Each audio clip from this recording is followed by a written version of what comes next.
All right, we're rolling. We're live on the podcast. Well, we're not live. We're here, though. Previously we're recorded. alive. Live at one time. We were alive. Hello, and welcome to the Between Dreams podcast. I'm Chris, and I'm the host, and I bring my friends and other people who are inspiring and amazing and doing cool stuff, making things happen, share their stories so that you, while you're listening or watching at home or wherever you are, can be inspired to go out and make something happen. I know a lot of people are sitting on an idea, or you started an idea and did, like, as we were talking with Michael Rayner, who did like 8 days in, and then you're like, oh crap, this is hard. Now what do I do? So a lot of the guests that I have are people who get past that point and are actually making things happen, sharing advice to help you make that happen. And today's guest, his name's on the sign. You should be watching the video if you're not. It's Nick Paul. Nick. Oh, that was me. Hello. This is weird that you have video because my podcast does not have video. And I forgot about this, and I took a 5-mile bike ride to get here today, and I look terrible. And, well, don't tell the listeners that. You can... This is just you should watch glimmering. I look like this all the time. So you are a magician. Sure. You do, or I don't like I don't like that you are I feel like it's more of a you do this. When people ask what I do, I say I work as a magician. Yeah. Cool. That's an interesting thing of like the identity of what things are. Like, I found that I've been trying to do that. Like, oh, I'm not a juggler. I do a juggling show, or I'm a live theater performer. That kind of like works a little bit better sometimes, where it's not like, hey, you are this thing. Like, yeah, no, this is what you do. The label is like, it's like a first impression. You know, people aren't going to get it out of their head. Yeah. It's the first thing you give them. And we just before we started recording, you said we need... or you were just talking about that of like, you know, kind of like finding the inspiration and whatever it is. People start... Dude, we're going to jump right into it. We're going to go deep right away. I'm strapped in. People always find these things that they want to do, and then it's hard, and then they stop doing them. So I know you because you show up at a lot of the variety shows around LA. We've been on like every show that exists in LA together somehow. Like, I think just by the sake of numbers of that, we both do a lot of them. We end up on a lot of the same shows. And what inspires me is people who are going out and doing things. As you may or may not know at home, a lot of like variety show or musicians or poets or photographers or whatever it is, you do a lot of work for free to get your name out there, to do for the exposure, all those things. And then you get the bigger gigs or shows or got jobs, whatever. And I think there's some people who don't show up for the things that are difficult, like showing up for the free ones, and then wonder why is that guy or girl getting all the sweet gigs or on this TV show or whatever. It's a fine line because I was always, before I moved to LA, I was always the guy, I'm not working for free. That's dumb. But you come out here, and I mean, one of my favorite things to do is come and do booby trap, do a 4-minute set for free because I'm hanging with my friends and it's a fun audience. And I think the truth is a lot of the time the free shows, not always, because I've done a few free shows this month that weren't as fun, that I would probably say no to again. But a lot of the free shows, you're having way more fun on stage. I get to explore my character more. I get to do stuff and be a little bit more free on stage as compared to when I'm doing a corporate or a cruise ship where stuff like that doesn't work. I have bits in LA that kill, and then I'll take them to a cruise ship, and they just, it's like 3 minutes of silence, and then I'll get a B rating from the cruise director, which is a fact. Something I'm going through right now. So, jump back into that. What makes one of the shows that you're doing that you afterwards you're like, oh, that wasn't good? What's the difference between a show that you do that is like, I got something out of this, or I didn't get? I think it used to be me walking in there with the presumption of what the audience is going to be. If it's a corporate, it's people in suits who didn't know there was going to be a show. But I've learned that you really can't judge a book by its cover. I mean, you can do a corporate show and have a lot of fun. Like, it kind of just depends on your energy that you're putting out and how much you're willing to give and the give and take with the audience. And it really is just kind of your mindset walking in there. You can't be too grumpy. I have a thing of like, when I've done too many shows in a week, I'll just hit a limit of just like, no matter what, I just won't be able to have fun anymore. Yeah. And I'm learning I can't really, like, I did 240 shows in 3 months last year in Macau, 3 to 8 shows a day, 6 days a week. And always like, you have a day off, and then that day coming back, I'd be having fun, having a good time. But then like halfway through the week, I wouldn't be able to find the fun. And I'm learning in myself as a performer that you can't, I have limits. Maybe I need to do less shows or only focus on shows I really am going to have fun with and enjoy, because then what's the point? You know, if you're visibly not having fun on stage, you're doing the whole show and the audience a disservice. So yeah, this relates back in a few recent conversations I've been having with people about this idea of, I need to do more. I need to hustle, because there's like this glorified hustle and glorified like, oh, I didn't sleep. I slept 2 hours this week, and it's glorifying things. And it's like, I don't know where that comes from, like bragging that you're like working so much, but there's something in that like, oh, I'm doing it. I'm out here doing it. And that drives like us to be like, do our job worse, because it's not, if you hustle, if you have to do like 3 shows a day every day, you're hustling, you're trying to get over to this next thing, and then you lose the fun, you lose what the thing is that you're doing well, and then that also, then you have no time to like be inspired to like go home and do something that you enjoy doing, or do your hobbies or whatever it is. And as we were talking with Michael in the previous episode, there's a lot of these assumptions that we make. Oh, to make it, we need to do 50 shows in a week or whatever it is. Yeah. And we have those assumptions, and then we get we over hustle, and then when we start to do the thing worse. So the exploration here in this, I think, is, what if those assumptions weren't real, of that we have to hustle and do, 8 shows a day for 6 days a week, but you can create something that's more valuable so that you can do 2 shows a week? I think it just kind of depends on your personality. I mean, I did Disney World for a couple of years, and I was just kind of done with it about 2.5 years in, because it was that schedule of 12 to 16 shows a week, 4 shows a day outside in the humidity. And I was just like, I'm just not having fun anymore. But I have friends of mine that have been at Disney for like literally 30 years and love it. So I think it just depends on your personality, what you enjoy doing.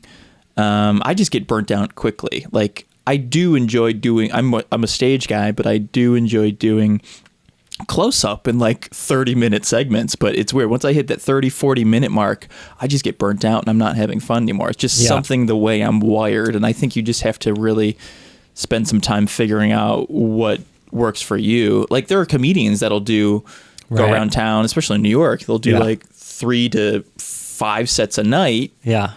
But I've always been a little bit jealous of that, because they can just show up and the microphone's there. Us, we're like, we have to plug in our music. We have to make sure our props are ready. It's a different thing. It's more effort before the show. Them, I think it's more of a mental effort, make sure they know what they're going to say. Us, it's like, we got to know what our set's going to be. You got to know what make sure all the music's ready to go, make sure all your props are ready. So it's just like, I know that 10-minute set you do at Comedy Magic Club is really an hour or 2 of prep ahead of time. Right. So it's balancing that. There's a lot of pre-show work that has to be done. So going back into that balance, I think there's something cool there in that. The question is, what do you do in those? Because like, there is the reality of it is that we do have to sometimes hustle and show up and do these things where we're doing 5 shows a day for a week. It's like, you have to do them. What do you find as like a personal thing? And this is advice. There's somebody listening who's like, no, I'm living that hustle and I don't know what to do. Like, someone that resonated with somebody right now. They're like, well, yeah, I feel that burnout. I'm on the brink of burnout where I'm just going to stop doing this. What do you do to get back to level? Well, in Macau, I just kept thinking about my paycheck. Like, that's just the truth. I just kept going back. Oh, they're paying me how much? Okay, shut up.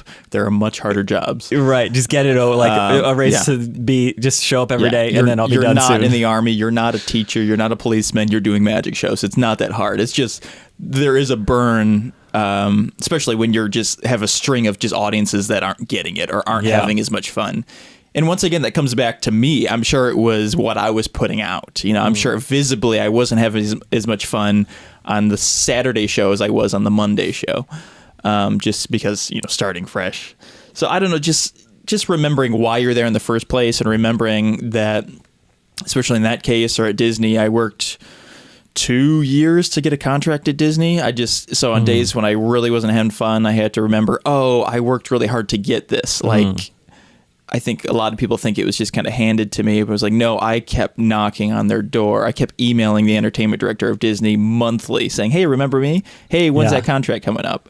And not in a way that was hopefully too buggy, but in a way I kept remembering. And I'm doing that right now with Disney Cruise Line. I've been working with Disney Cruise Line since 2015, and yet I'm still a B act in their eyes, and they still forget about me.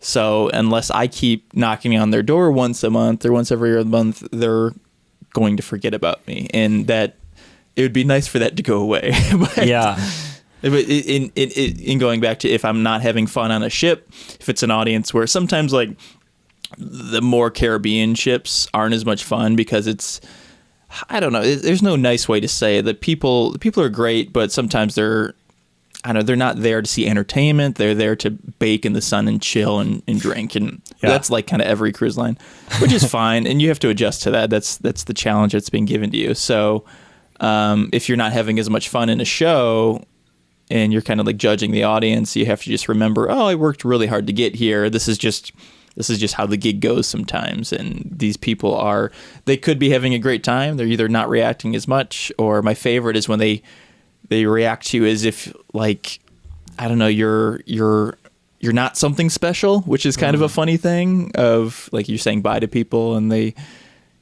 it sounds terrible. I don't expect people to treat me like a celebrity on a ship. That's not what you want. But it's just, there's a way of dismissiveness that they can talk to you sometimes. That was a cute show. Yeah. I was like, that's just my life's work. Keep it up. Yeah. Keep working on it. Yeah. I don't know. It's not, and it's really just coming back to not taking it personally. It's just like, well, this is the circumstances, this is how it is. Great. And I've been working a lot lately of just trying to get into this like Zen state of mind of not reacting to positive or negative things that are happening in the show, and just trying to stay in character and trying to push for having fun. It just comes back to, it's my favorite line Scott says in Booby Trap, this is what fun feels like. Yeah. And it's like, that's why we're doing this. That's why we started doing this as kids, and that's why we're still doing it. Yeah, and you realize in some of those moments, I was at a park place, theme park type thing this recently, and I was like really nervous going into it. I was like, I don't know, I don't know if the audience is going to be good. I have to bring audience members up, and after the first day there was like relatively smaller crowds. Sometimes it was like hard to find enough people to bring up on stage. It was that small, and I was like starting to get a little bit like upset about it. And then I was talking to somebody and I was just like, yeah, it's not great, but it's fine. Like some of the shows are like, I don't feel super pumped on them. But then I was like, this park had like a sky gondola ride onto the mountain. And then there was like other things, like it was like an outdoor park, like attractions. And I was like, the gondola operator isn't like bummed at night that the gondola ride isn't like this life-changing experience. People get on it and they ride up to the top of the mountain and they're like, oh, that was cool. And then they get off and then they go about the rest of their day. Like I was finding that I was trying to be this huge thing. Yeah. And at the end of the day, I was one of the pieces of the puzzle in these people's day that they were doing 30 things that day. And they saw the juggler.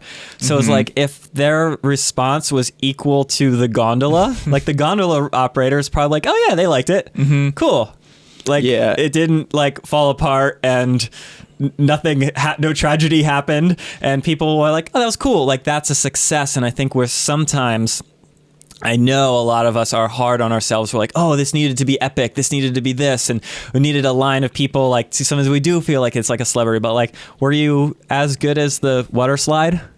Yeah. Did you give as much joy? Like, no one got hurt.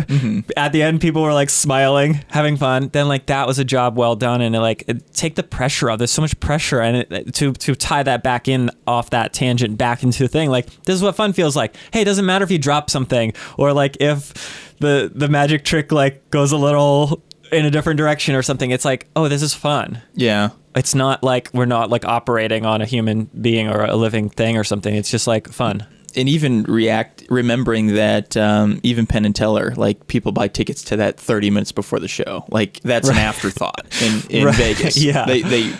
It's different when you're on tour and people are like plan months in advance to come see a particular show. So you look at like even these big name acts, people are still going and seeing them as an afterthought, oh yeah, I guess we could do that. We could go see these famous people. Or like Cirque du Soleil, and they're like, we didn't get dinner reservations, so we'll go to this. So that's like the top notch. We're going to go see amazing, acrobats that have worked their whole life to do a 10-minute routine. So if there's anything in that, I think it's just that like ease off on the pressure, like the fun thing. Like you have a better show, your audience has a better show when you have fun on stage, and that's everything. Variety performers or photographers or art, like the photo, the headshot is going to be better for someone who's like comfortable and laughing than the one that's lit properly, like the best lighting, but the person like feels uncomfortable. Like that's a clear winner of whatever the creative job or whatever your normal, day job, whatever it is, that's what matters is like personality. Going back to earlier and the everyday, like a little bit of improvement here and emailing a entertainment director or whatever it is to like every month, hey, checking in. And then 5 years later, something pays off. What's that drive for you? Or what keeps you, sometimes there's probably some months when you're like, all right, is that it? Should I just move on to something else? But that persistence is what often leads to something. But we have to be careful in like blind persistence, because sometimes we are knocking on this door and it's just the person we want to talk to is just right here. If we would just make a little change. So how do you find that balance of like persistence, but also being open to the possibilities of the other things around you? I mean, anxiety is a big driver. Having a wife and dogs that you have to pay for things for is like, I have a number in mind every month, and if I need to meet that number, and so that keeps me going persistence wise. But yeah, I am learning to not put all my eggs in one basket for certain gigs. And like, for example, with Disney, if I look at it as just kind of a bonus gig, I don't get bummed out about it. But if I look at it as a gig, because they pay pretty well. So if I look at it as a gig that's paying my rent, then I take it a little bit more personally. And I don't think that's the correct, healthy response. I don't know. I've been doing this 15 years, and I'm finally, I think, getting to the point of knowing when to say yes to things or no to things or what to pursue. I've just been like revamping the website constantly, and it's like, I'll do more corporate looking stuff. I created a separate website for corporate stuff, but I can throw it to other magicians. It's specifically for magicians, and I throw it out to that. And so just kind of finding really what you want to be doing, because it's so easy to say, especially as a magician, to take gigs that come your way that you're not really thrilled about because you have to pay the bills. Yeah. I don't know. I've been really kind of dissecting this lately. I've had a really fun month of fun shows, but not high-paying shows. Did a show with Scott and some other variety people in Texas, and like a small variety set. I only had to do 6 minutes and fly in and out. They took care of all that, and it was fun. And it's like, I wasn't nervous at all. I always get nervous before gigs, and I literally was walking on stage the second before. I'm like, I'm a little nervous now. Yeah. But there's like no pressure in those, and you're just having fun with your friends. So that's the ultimate goal. But it's like, okay, those don't always pay the bills. So it's, I don't know, when you're doing this full time, that's the challenge of, okay, what do I pursue even though I'm not really passionate about it? What is it for you in those, more of the variety show type things, and some of the ones that where you really feel like beforehand you're not nervous, like when you're on stage you feel like you're in that moment, and then afterwards those are obviously going to be the ones who you get a better reaction and things. What is that you're, what's like that feeling that you're seeking after, or a feeling to create for yourself or to create for your audiences, when you feel like afterwards you're like, I did what I thought this was going to be when I was a little kid? You know, we think, oh, we're going to be able to have this impact on the world and all this, and sometimes it's just like, oh, no one cared about that show. When everything works, what is that moment for you and your audience? I had a show on Wednesday at a place, like a cool old speakeasy place called the Edison downtown, with another female magician pair called Mystique, and they put this on every month. And you get there, and the stage is raised super high. There's steps in the back corner that are very rickety, that are very hard to bring people up on stage. And there's just this gap between you and these cocktail tables, and it's like this massive space. And so I looked at that, and luckily, you know, doing this long enough, you have the experience to go, okay, I can either go up there and fail, or I can play with the space and have fun with it. And I was able to have fun with it, and it felt like a pretty solid set. 'Cause you do this long enough, you can feel when it's really good, or when you're telling yourself it's good, or when it's really bad. So that was one of those moments. I got into the state of not giving a fuck, and not in a arrogant way, but in a just gonna have fun, and hopefully they go like the train is already leaving. That's the space I want to be in. I want to be on this train that's on a track and it's going, and I'm not doubting myself. I'm not getting nervous, and I can't always get into that. I wish I could seamlessly go into that every time, and I can't. But because I was able to get into that state of mind, the audience in this weird space got on board. And that was a cool feeling. You know, that's what you're working towards. And I don't always pull that off, especially on cruise ships. You know, you're in weird spaces like that a lot. Like there's a stage and then there's a random 20-foot gap between you and the audience, because that makes sense. And just, finding the challenge of getting in a state of having fun and keeping the energy up, and just making it work, and not visibly doubting yourself. You know, if the audience sees any moment of doubt, that's when they're like, okay, and they start to get off board. Yeah. Cool. That's like, I feel like there's a few things in here of persistence, but then being open to the moments, and just being in that moment of having fun. We're going to tie this all together for this section. And remember, you can get the bonus section on the Patreon. We're going to do a extra bonus. But for the wrap up, you have about 1 minute to tie all your thoughts together. I really like, if I can add something, I really like the thing of like being present in the moment through the persistence, like kind of like all the things that we tied up. So how about you assemble your thoughts to be the take home. If someone listens to only 1 minute of this episode, what do you want them to leave with? That's your memeable minute. Can I just go? Starting now. Oh, I'm sarcastic, so this is tough. I always struggle when I see like a meme of inspiration, because I'm like, but I think it really would just be have fun and don't suck. I think that would be the simplest one. It's not. I think one of my favorite things, one of my mentors and my teacher who taught me in mime was, what is it? The only things that are life and death are life and death. You know, don't sweat the small stuff, apparently. Don't sweat the small stuff. Yeah. I would say, especially on stage when you're just so worried about something. So I guess those are two. I don't know. I'm not really. That's good. Not good. I like that. Yeah. And so we'll wrap that all up. And I think that, again, that assembled what it was. I talked about the gondola ride. Like, be as good or close to as good as the gondola ride. That dude's having fun. Like that. Yeah. It's not life or death. Like, our job is to make fun things. And that's what everyone, like most jobs, like some jobs are life and death. And there probably aren't people that are listening to this podcast though. So Some jobs are, but most jobs aren't. And the biggest value, even if your job is life and death, there's like being positive and having a good time with it. And, doing that is going to help in everything. Like, even if it is in life and death situations, like, okay, well, we can make it better or worse on how we think about it and how we approach it. So there it is.